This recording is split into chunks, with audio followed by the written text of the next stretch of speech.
Hey everybody, today we're going to read page 139 but start from the last sentence from page 138.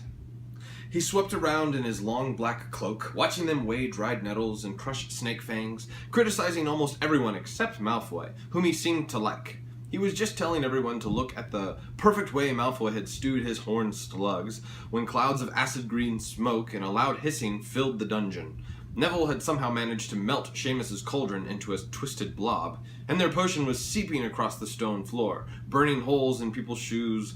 Within seconds, the whole class was standing on their stools, while Neville, who had been drenched in the potion when the cauldron collapsed, moaned in pain as angry red boils sprang up all over his arms and legs. "Idiot boy," snarled Snape, clearing the spilled potion away with one wave of his wand. "I suppose you added the porcupine quills before taking the cauldron off the fire?" Neville whimpered as boils started to pop up all over his nose. "Take him up to the hospital wing." Snape spat at Seamus. Then he rounded on Harry and Ron, who had been working next to Neville. "You, Potter. Why didn't you tell him not to add the quills? Thought he'd make you look good if he got it wrong, did you?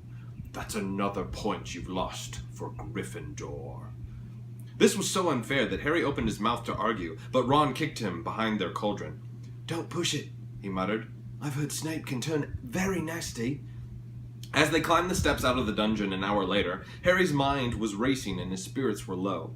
He'd lost 2 points for Gryffindor in his very first week. Why did Snape hate him so much?